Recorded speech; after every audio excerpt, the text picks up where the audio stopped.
Good morning students. आज आपको गीत परोश नामक कविता के बारे में आपको बताना चाहती हूँ। गीत परोश आपका जो टेक्स्ट बुक है ना, उसमें एक आधुनिक कविता है। इस परोश नामक इस कविता का कवि का नाम क्या है? भवानी प्रसाद मिश्र।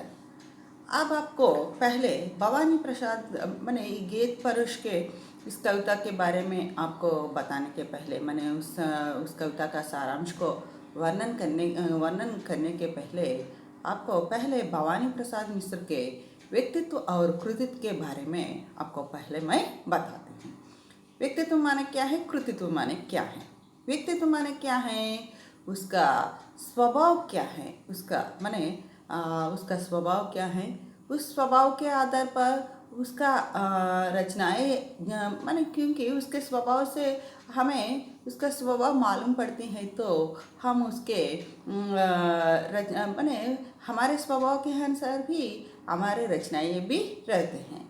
इसलिए पहले आपको एक कविता पढ़ने के पहले आपको पहले उस कवि का व्यक्तित्व के बारे में हमें जानना चाहिए, और बाद में उसके व्यक्तित्व के आधार पर ही उनके कृतित्व का निर्माण होते हैं। माने उसके व्यक्तित्व के उसके स्वभाव के आधार पर ही उसके रचनाएं निकलते हैं। माने वह अपने व्यक्तित्व के आधार पर ही के अनुसार ही वह एक कवि अपने रचनाओं को रचना करते हैं।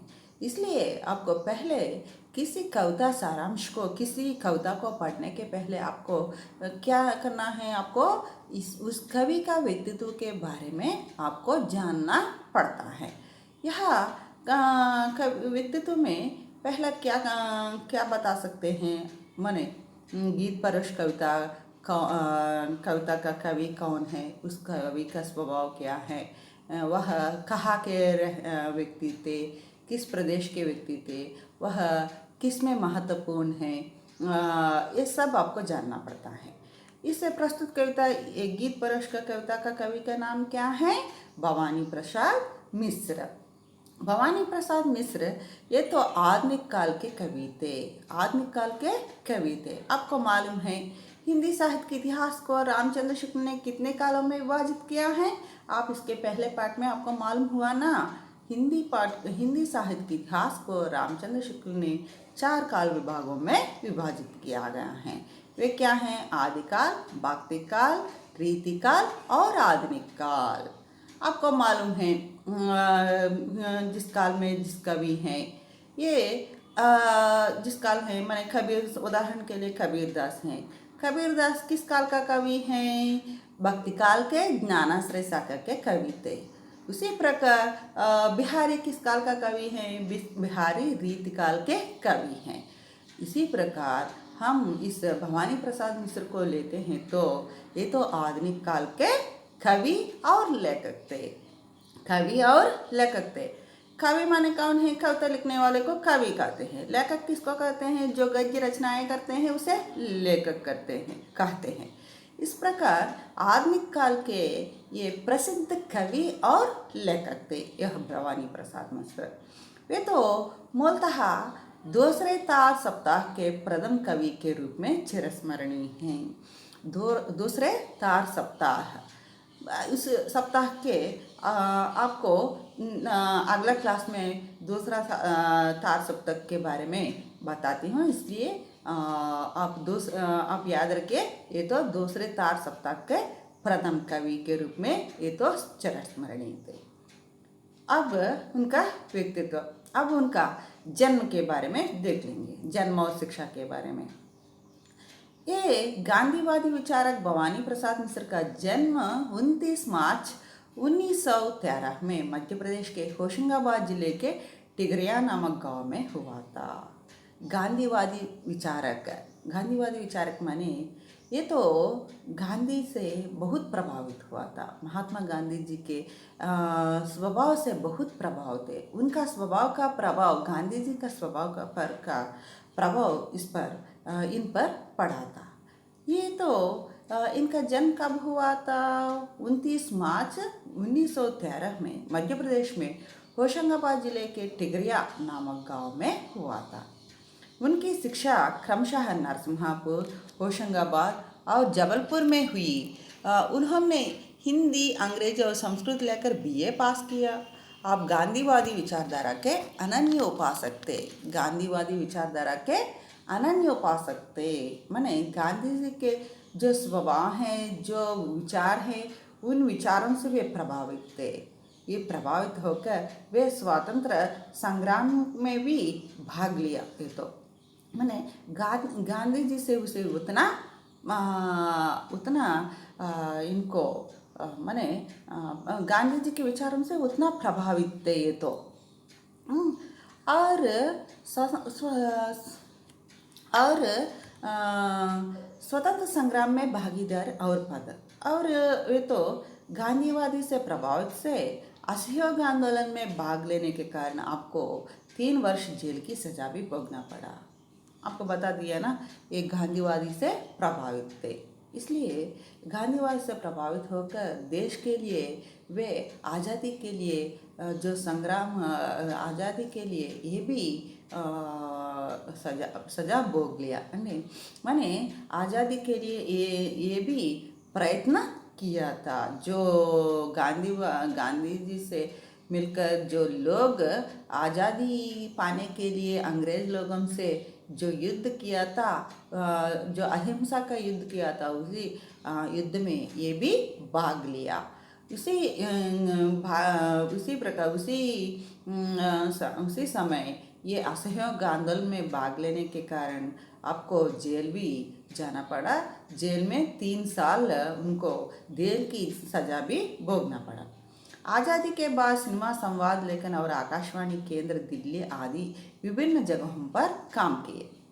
अब पहले 3 साल ये जेल की सज़ा भोगने के बाद वे वे अनेक पद पर काम किए और कविता या और लेख के बिना ही वे सिनेमा, संवाद लेखन भी किया और आकाशवाणी में और आकाशवाणी केंद्र दिल्ली में भी वे काम किए थे। वे काम किए थे। उनकी कविता शैली कैसी है? किशोरावस्था से ही उसके मन में साहित्य सृजन का विकास हुआ। उनकी कविता शैली क्या है? ये उनकी माने उनमें साहित्य रचना की सृजन माने यहाँ क्रिएटिविटी बचपन से ही हुआ था, किशोरावस्था से ही। माने किशोरावस्था माने 14 साल जैसा 15 साल से उसका उसमें कविता लिखने की सृजना विकसित हुआ था। इनके कविताएं सरल और अभिव्यक्तिपूर्ण होते हैं। सरल माने हम आसानी से इनके कविताओं को भाषा ऐसी रहती है कि हम आसानी से समझ सकते हैं। उसमें हास्य की स्पष्ट झलक दिखाई पड़ती है। आपको देखने से, उनकी कविताओं को देखने से हमें हास्य माने उसमें उनके कविताओं में हास्य की गुण हमें दिखाई पड़ती हैं। उनके कविताओं को देखने से हमको हंसना आता है। और उनकी काव्य कृतियाँ, ये तो उनका बताना है तो वे तो कई काव्य कृतियाँ लिखे हैं। वे गीत परोश, चकित हैं, दुख, गांधी पंचशती, बुनी ही रस्सी, खुशबू के शिलालेख, त्रिकाल संध्या, व्यक्तिगत, परिवर्तन जिए, अनाम, तुम आते हो, इदम नमम, शरीर कविता, फसले और फूल, शरीर कविता, फसले और फूल, मान सरोवर दिन, संप्राति, अंधेरी कविताएं, कालिजयी, नीली रेखा आदि आपकी प्रमुख रचनाएं हैं। आपने संस्मरण तथा बाल साहित्य भी लिखे हैं। वे हैं तुर्कों के गीत, जिन्होंने मुझे रचा, कुछ नीति कुछ राजनीति, ये सब आपके प्रमुख रचनाएं हैं। और पुरस्कार और सम्मान, सन 1968 में बुनी ही रस्सी के लिए आपको साहित्य अकादमी का पुरस्कार भी मिला, पद्मश्री पुरस्कार भी, और साहित्य अकादमी के पुरस्कार के साथ साथ उसे पद्मश्री पुरस्कार भी मिला। और इस महान साहित्यकार का निधन 20 फरवरी 1985 में हुआ था। इस प्रकार कवि का परिचय पूरा विवरण है। और अब देख लेंगे गीत परोश कविता। देख लेंगे गीत परोश कविता। इस कविता का सारांश इस प्रकार है। पहले मैं इन पंक्तियों को वचन करती हूँ, बाद में इन पंक्तियों का विवरण मैं देती हूँ। इस कविता में कवि का क्या कहता है कि वह अपने को एक गीत बेचने वाला एक व्यक्ति, एक फेरी के रूप में चित्रण किया है। माने एक गीत बेचने वाला एक फेरी, माने यहाँ क्या है, घूम घूम कर, गली गली घूम कर माने अपने चीज़ों को बेचने वाला, ऐसा इसमें चित्रण किया है। अपने को एक गीत बेचने वाला व्यक्ति के रूप में इसमें चित्रण किया है। वह अपने गीतों को इस कविता में बेच रहा है। माने इस कविता में कवि क्या कहना चाहता है कि माने आधुनिक काल में एक कवि की स्थिति बहुत हीन स्थिति में बदल गया है। अब माने ये कविताओं को प्यार करने वाला, प्यार के साथ पढ़ने वाला लोगों की संख्या कम हो गई। माने कविताओं को प्यार करने वालों की लोगों की संख्या कम हो गई। और एक कवि का स्थिति ऐसा हो गया है कि वह कविता पढ़ने वालों की संख्या कम होने के कारण अब उस कविता को सुनने वाला कोई ना होने के कारण अब कवि की स्थिति ऐसी बन गई है कि वह अपने कविताओं को बेचना पड़ता है। अपना जीवनोपाधि के लिए, माने जीविका को चलाने के लिए उसे अपने कविताओं को बेचना पड़ता है। इसके पहले क्या थे, कई लोग कविता को सुनते थे। इस कविताओं को सुनकर माने ये जो पुस्तक किताब बनाते हैं वे लोग कवि लोगों के पास आते थे। पर अब क्या हुआ, इनके कविताओं को प्रकाशित करने के लिए कोई आगे नहीं आते थे। इसलिए इन लोगों को अपने कविताओं को, कवियों को आज अपने जीविका चलाने के लिए बेचना पड़ता है। इसी को इस कविता में वर्णन किया है। माने एक कवि की स्थिति किस प्रकार है, उस स्थिति को इस गीत में वह भवानी प्रसाद वर्णन करना चाहता है। जी हाँ हुजूर, मैं गीत बेचता हूँ, मैं तरह तरह के गीत बेचता हूँ, मैं सभी किस्म के गीत बेचता हूँ। जी हाँ हुजूर, मैं गीत बेचता हूँ, मैं तरह तरह के गीत बेचता हूँ, मैं सभी किस्म के गीत बेचता हूँ। क्या कहता है इस दोहे में, हाँ मैं गीत बेचता हूँ, मैं तरह तरह के गीत बेचता हूँ, मेरे पास सभी प्रकार के गीत हैं। माने सभी प्रकार के गीत माने अनेक तरह के भावनाओं से संबंधित गीत मेरे पास हैं। मैं सभी प्रकार के गीत बेचता हूँ। मैं अनेक प्रकार के गीत मेरे पास हैं। हाँ जी, माल दे के दाम बताऊंगा, बेकाम नहीं है काम बताऊंगा। कुछ गीत लिखे हैं मस्ती में मैंने, कुछ गीत लिखे हैं पस्ती में मैंने। यह गीत सख्त सरदर्द बुलाएगा, यह गीत पिया को पास बुलाएगा। जी, माल दे के दाम बताऊंगा, बेकाम नहीं है काम बताऊंगा। इन पंक्तियों में कवि अपने गीतों का बखान कर रहा है। बखान करना माने यहाँ क्या है, अपनी गीतों का विशेषताओं को बता रहा है कवि। माने एक बेचने वाला अपने पास जो भी चीज़ रहते हैं उस चीज़ों की महानता को बताकर खरीदने वालों को सुनाकर अपनी चीज़ को माने अपने चीज़ को वे खरीदने के लिए उनको अपनी चीज़ की महत्व को बताता है। इसी प्रकार एक माने एक बेचने वाला व्यक्ति अपने चीज़ों को, अपने माल को दिखाकर, अपनी माल की विशेषता को बताकर खरीदने वाले को आकर्षण करता है। इसी प्रकार इस कविता में भी कवि सभी लोगों को आकर्षण के लिए करने के लिए अपने कविताओं को कविताओं का बखान कर रहा है, मैंने अपने कविताओं के महत्व को बता रहे हैं। जी, माल देखिए दाम बताऊंगा, बेकाम नहीं है काम बताऊंगा। मेरे माल देखिए, मैंने मेरे दाम को देखिए, पहला आप देखिए, मैं दाम बताऊंगा, बेकाम नहीं है काम बताऊंगा। ये तो काम मैंने कुछ ना कुछ काम के लिए आपका उपयोग में आता है, जरूर कुछ ना काम यह आता है। ये तो बेकाम नहीं है, मैंने कुछ उपयोग रहित नहीं है, ये सब उपयोग में आता है। कुछ गीत लिखे हैं मस्ती में मैंने, कुछ गीत लिखे हैं मस्ती में मैंने कुछ गीत मैं संतोष के समय भी लिखा, मैंने सुख के समय लिखा था, और मैं कुछ गीत दुख के समय में भी लिखा।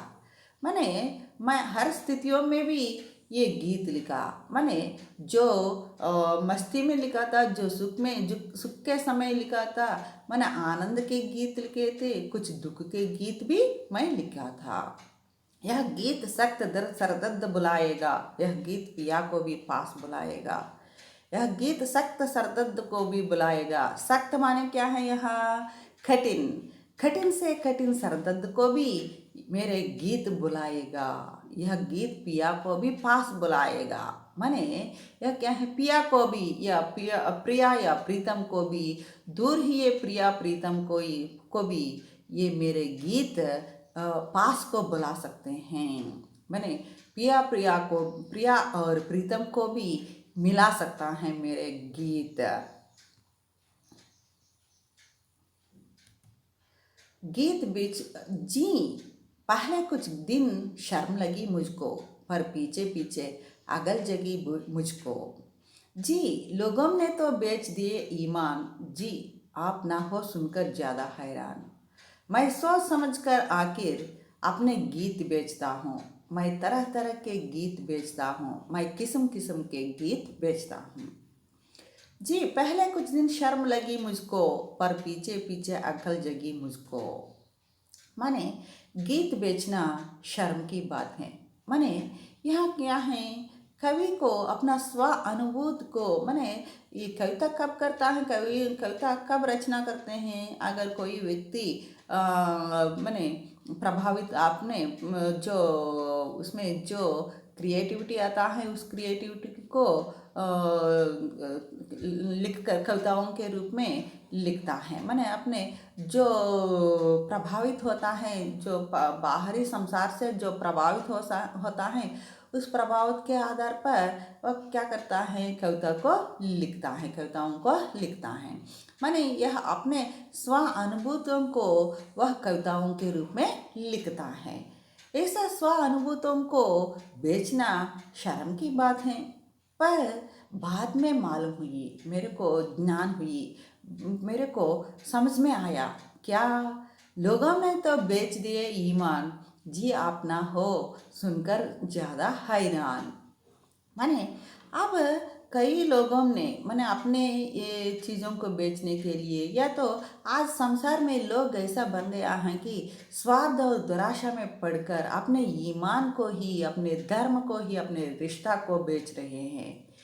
माने अभी आज संसार के लोग स्वार्थ में पड़ गए हैं, दुराशा में पड़कर अपने ईमान को, धर्म को, रिश्ता को, सभी को बेच रहे हैं।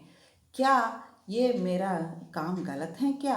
नहीं, मैं अपने अनुभूतों को बेच रहा हूँ, अपने वस्तुओं को मैं ईमान से बेच रहा हूँ। इसलिए इस काम में कुछ भी मेरा गलत नहीं है। जी, आप ना हो सुनकर ज़्यादा हैरान। जी, मेरे ये बातों को सुनकर आप मत हैरान होना। मैं इस प्रकार बता रही हूँ। लोग ईमान को भूल गया है, ईमान को भूल कर क्या कर रहे हैं? वे स्वार्थ में पड़कर, दुराशा में पड़कर अपने ईमान को, धर्म को, रिश्ता को बेच रहे हैं। ऐसा कहना, ये मेरे बातों को सुनकर आप हैरान मत हो जाइए। मैं सोच समझ कर आखिर अपने गीत बेचता हूँ। मैं बहुत सोच सोच के मैं अपने गीतों को बेच रहा हूँ। मैं तरह तरह के गीत बेचता हूँ, मैं किस्म किस्म के गीत बेचता हूँ। मैं मेरे पास अनेक प्रकार के गीत हैं, अनेक तरह तरह के गीत हैं। मैं ये सभी गीतों को मैं बेच रहा हूँ। जी हाँ हुजूर, मैं गीत बेचता हूँ। यह गीत सुबह का है गा कर दे के, यह गीत गजब का है गा कर दे के। यह गीत जरा सुने में लिखा था, यह गीत वहाँ पुणे में लिखा था। यह गीत पहाड़ी पर चढ़ जाता है, यह गीत बड़ाई से बढ़ जाता है। यह गीत भूख और प्यास भगाता है, जी यह मसान में भूत जगाता है। यानी इस कविता में फिर कवि अपने कविताओं का, अपने गीतों का विशेषता को बता रहे हैं, वर्णन कर रहा है। जी हाँ हुजूर, मैं गीत बेचता हूँ। यह गीत सुबह का है गा कर दे के, यह गीत गजब का है गा कर दे के। यह गीत जरा सुने में लिखा था, यह गीत वहाँ पुणे में लिखा था। कवि कहता है कि हाँ जी, मैं गीत बेच रहा हूँ।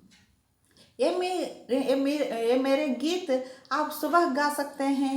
आप एक गीत सुबह का है, आप सुबह गा सकते हैं। यह गीत गजब का है गा कर देखिए, यह गीत दुख का भी है।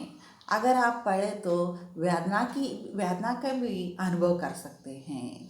माने गजब का है, माने दुख का भी है। आप इन गीतों को पढ़ने से आप भी उस दुख में लीन हो सकता है, माने उसका भी अनुभव, आपका वेदना का भी अनुभव कर सकते हैं। यह गीत जरा सुने में लिखा था, यह गीत वहाँ पुणे में लिखा था।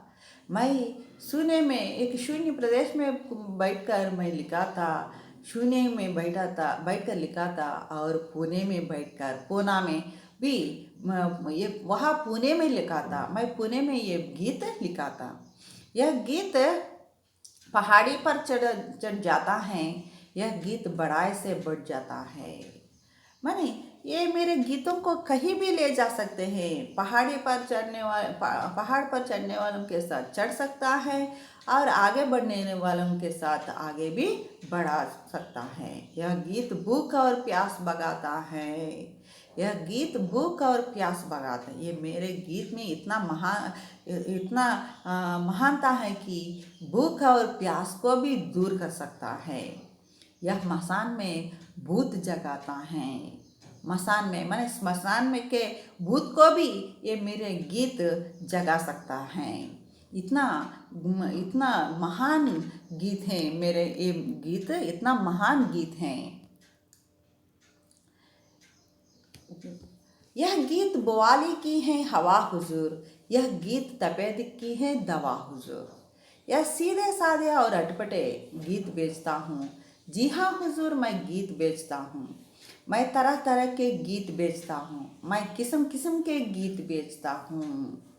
यह गीत बुवाली की ही हवा हुजूर, ये मेरे गीत थकावट के लिए मैंने थकावट के लिए मैंने थक गए व्यक्ति को मेरे गीत हवा के समान हैं। मैंने जो गर्मी है उस गर्मी को दूर कर सकता है। यह गीत तपेद की है दवा हुजूर, माने ये मेरे गीत एक रोगी के लिए एक दवा के समान हैं। यह सीधे साधे और अटपटे गीत बेचता हूँ। मेरे पास ऐसा गीत है जो एक बार पढ़ने से ही आसानी से मालूम हो जाते हैं, और मेरे पास कुछ गीत हैं समझने में बहुत मुश्किल हो जाता है। ऐसा गीत भी मेरे पास हैं। जी हाँ हुजूर, मैं गीत बेचता हूँ, मैं तरह तरह के गीत बेचता हूँ, मैं किस्म किस्म के गीत बेचता हूँ। और जी हाँ हुजूर, मैं गीत बेचता हूँ, मैं तरह तरह के गीत बेचता हूँ, किस्म किस्म के गीत बेचता हूँ। हाँ, मेरे पास तरह तरह के गीत हैं, मैं तरह तरह के गीत मैं बेचता हूँ, सभी प्रकार के गीत मैं बेचता हूँ। जी, मैं गीत भी है दिखलाता हूँ, जी सुनना चाहे आप तो गाता हूँ। जी चंद और बेचंद पसंद करे, जी अमर गीत और बेच तुरंत मरे। ना बुरा मानने की इसमें क्या बात, मैं पास रखे हूँ कलम और दावत। इनमें से बाया नहीं नए लिख दो, जी नए चाहिए नहीं, गए लिख दूं। इन दिनों की दोहरा है कवि धंधा, है दोनों चीजें व्यस्त कलम कंधा। कुछ घंटे लिखने के कुछ फेरी के, जी दाम नहीं लूंगा इस धीरे के। कवि फिर इस गीत में कहता है कि मैं और गीत भी है दिखलाता हूँ, जी सुनना चाहे आप तो गीत गाता हूँ। अगर आप चाहे तो मैं और कई गीतों को दिखलाता हूँ। अगर आप पढ़ना नहीं चाहते हैं तो सुनना चाहते हैं तो मैं आपको गाकर दिखाता हूँ, आपके गा को सुनाता हूँ। मेरे पास चंद बेचंद पसंद करें, आपको जो भी पसंद है। चंद सहित चाहे तो मैं चंद सहित गीतों को देता हूँ, और बेचंद कविताओं को चाहते हैं तो मैं गीतों को चाहते हैं तो बेचंद कविताओं को आपको सुनाता हूँ। जी अमर गीत और वे जो तुरंत मरे, और मेरे पास ऐसे गीत में जो बार बार पढ़ने की मन लगता है, और बार बार पढ़ने की मन लगकर ये गीत आपके मन में स्थिर हो जाते हैं, अमर हो जाते हैं। और मेरे पास ऐसा भी गीत हैं जो एक बार पढ़ने से दूसरे बार ना पढ़ने को मन नहीं लगता, माने एक ही बार पढ़ने के बाद मर जाते हैं, माने दूसरे बार पढ़ने की मन नहीं लगता। ना बुरा मानने की इसमें क्या बात है, मैं पास रखे हूँ कलम और दावत। इनमें से भाइये नहीं नए लिख दूँ, जी नए चाहिए नहीं गए लिख दूँ। मैं इस बात को बताने के लिए कुछ भी बुरा नहीं मानता। क्या बात है, मैं अगर आप इतने गीतों को आपने दिखाया, पर ये गीतों को अगर आपको बाह्य नहीं मैंने पसंद नहीं आए तो मैं नए लिख लूँगा। इसी के लिए मैं अपने पास कलम और दावत भी रख ली। अगर आपको ये मेरे पास जो गीत हैं, एक गीत आपको पसंद नहीं आए तो मैं नए कविताओं को लिख कर आपको देता हूँ। जी नए चाहिए नहीं गए लिख दूँ, मैंने मेरे पास जो भी हैं ये पसंद नहीं आए तो मैं नए गीतों को लिखता हूँ। इन दोनों की दोहराए कवि धंधा, है दोनों चीज़ें व्यस्त कलम कंधा। आज कवि का धंधा ऐसा बन गया है कि दोनों चीज़ें व्यस्त कलम कंधा, माने लिखने के लिए माने कवि दो कामों में दो काम कर रहा है। एक काम क्या है, कविता लिखता है, और दूसरा काम क्या है, उन कविताओं को लेकर कंधों में रख कर लेकर वह क्या करता है, बेचने के लिए बाहर जा रहा है, गलियों में घूम रहा है। एक फेरी भी बन गया है, लिखने का काम और फेरी का काम, दो काम कवि कर रहा है। इसलिए कवि का कलम और कवि का कंधा, ये दोनों इस दो काम में भर गया है। अब यह क्या है कि कवि अब दो काम कर रहा है, पूरे दिन में दो काम में वह व्यस्त हो रहा है। वे काम क्या है, एक कविता लिखने के लिए, और कविताओं को माने गीतों को लिखने के लिए और गीतों को बेचने के लिए। कविताओं को लिखना और कविताओं को बेचना, दो काम है, दो काम में वह लग गया है। कुछ घंटे लिखने के कुछ फेरी के, माने कुछ घंटों में वह कुछ घंटे लिखने के लिए व्यस्त हो रहा है, कुछ घंटे फेरी के लिए, मैंने इस कविताओं को लेकर बाजार में बेचने के लिए वह फेरी बन गया है। जी दाम नहीं लूँगा इस देरी के, मैंने अगर मेरे पास जो कविता हैं वे कविताएँ आपको पसंद नहीं आए तो आपको नया कविता लिख लेता हूँ। इस लिखते समय अगर देर होता है तो इस देरी के लिए आपके पास मैं कुछ भी दाम नहीं लेता। मैंने इस देरी के लिए, इस लिखने में जो समय की जो देर होता है, इस देरी के लिए मैं दाम नहीं लेता। इस प्रकार कवि क्या कहता है अपनी कविताओं के बारे में, माने अपनी स्थिति के बारे में वह अब तक वर्णन किया है।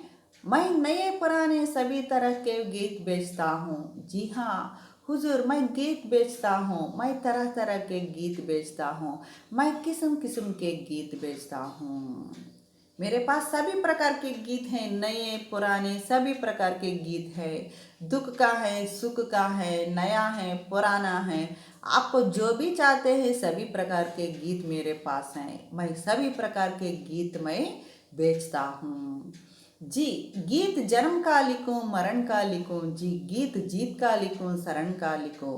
यह गीत रेशमी है, यह खादी का, यह गीत पित्त का है, यह वादी का। कुछ और डिजाइन भी हैं ये इल्मी, यह लीजे लीजे चलती चीज नई फिल्म, यह सोच सोच कर मर जाने का गीत। जी, गीत जन्म का लिखूं मरण का लिखूं, जी गीत जीत का लिखूं शरण का लिखूं। आपको क्या चाहिए? जन्म का चाहिए? मेरे पास जन्म से संबंधित गीत हैं, मरण से संबंधित भी गीत हैं, जीत का है, शरण का है। माने मेरे पास माने मेरे पास जन्म होने पर जो गीत पढ़ते हैं उस जन्म माने उससे संबंधित हैं। मरण के समय जो गीत गाते हैं उससे संबंधित हैं। और मेरे पास जीत का है, शरण का है। और मेरे पास रेशमी है, गीत रेशमी है, माने रेशमी कपड़े पहनने वालों के लिए हैं। और खादी का माने खादी कपड़े पहनने वालों के लिए भी मेरे पास गीत हैं। यह गीत पित्त का है, यह वादी का। माने यह पित्त एक माने एक यह एक रोग है, उस रोगों के लिए भी हैं। और बाधिका माने रोगी, माने सभी प्रकार के रोगों के लिए भी मेरे पास एक गीत हैं। कुछ और डिजाइन भी हैं ये इल्में, यह लीजिए चलती चीज़ नई फिल्में। मेरे पास कई प्रकार के कई डिज़ाइन के गीत हैं, ये पढ़ने के लिए भी हैं या नई फिल्म या सिनेमा लेने के लिए भी मेरे गीत हैं। इल्मी के माने कई ज्ञान से संबंधित कई प्रकार के पढ़ने के लिए कुछ सिखाने के लिए भी मेरे गीत हैं। और सिनेमा लेने के लिए भी मेरे पास गीत हैं। यह सोच सोच कर मर जाने का गीत। और मेरे गीतों के बारे में सोचते मर जाने के भी गीत हैं, माने सोचते सोचते मर जाते हैं, ऐसा भी मेरे गीत के बारे में सोचते सोचते मर भी जाते हैं, ऐसा भी गीत मेरे पास हैं। यह दुकान से घर जाने का गीत, जी नहीं दिल लगी कि इसमें क्या बात, मैं लिखता ही तो रहता हूँ दिन रात, तो तरह तरह के बन जाते हैं गीत। जी रूट रूट कर मन जाते हैं गीत, जी बहुत देर लग गया हटाता हूँ, ग्राहक की मर्जी अच्छा जाता हूँ, मैं बिल्कुल अंतिम और दिखाता हूँ, या भीतर जाकर पूछ आइए आप, है गीत बेचना वैसे बिल्कुल पाप, क्या करूं मगर लाचार हार कर गीत बेचता हूँ। यह दुकान से घर जाने का गीत, जी नहीं दिल लगी कि इसमें क्या बात, मैं लिखता ही तो रहता हूँ दिन रात, तो तरह तरह के बन जाते हैं गीत। यह दुकान से घर जाने का गीत, माने एक व्यापारी अपने दुकान से घर जाने तक आप वह कुछ गीत गाना चाहता है तो ये मेरे गीतों को वह गा सकता है। माने दुकान से घर जाने तक वह मेरे गीतों को गा सकता है। जी नहीं दिल लगी कि इसमें क्या बात, इसमें क्या दिल लगी है, इसमें क्या बात है, मैं लिखता हूँ, मैंने इस गीत बेचने में क्या दिल लगी है, मैं लिखता ही तो रहता हूँ दिन रात, तरह तरह के गीत बन, मैं दिन रात मैं गीत लिखता ही रहता हूँ, इसलिए मेरे पास अनेक प्रकार के गीत हैं। जी रूट रूट कर मन जाते हैं गीत, जी बहुत देर लग गया हटाता हूँ, ग्राहक की मर्जी अच्छा जाता हूँ, मैं बिल्कुल अंतिम और दिखाता हूँ। मेरे ये गीत मेरे पास मैं इतने दिन रात गीत लिखने से मेरे पास इतना ढेर बन गया है, बहुत कविताएं बहुत गीत मेरे पास हैं। इन गीतों को सभी गीतों को मैं ग्राहकों को दिखाता हूँ, मैं सभी गीतों को मैं दिखाता हूँ अंतिम मर्जी तक, मैंने क्या है कि अंतिम दिन तक मैं इनको दिखाता हूँ। भीतर जाकर पूछ आइए आप, है गीत बेचना वैसे बिल्कुल पाप, क्या करूँ मगर लाचार हार कर गीत बेचता हूँ। मैं अंतिम तक एक गीत दिखाता हूँ, उसे पसंद आने तक मैं गीत बेचता हूँ। आप अपना एक बार पूछ लीजिए, आप अपना मन से पूछ लीजिए, ये गलत काम है क्या? मैं गीत बेचना गलत काम है क्या? क्योंकि मैं क्या करूं, अपने जीविका के लिए मुझे एक गीत बेचना पड़ता है। इसलिए मैं गीत बेचता हूँ, तरह तरह के गीत बेचता हूँ मैं, किस्म किस्म के गीत, तरह तरह के गीत बेचता हूँ मैं।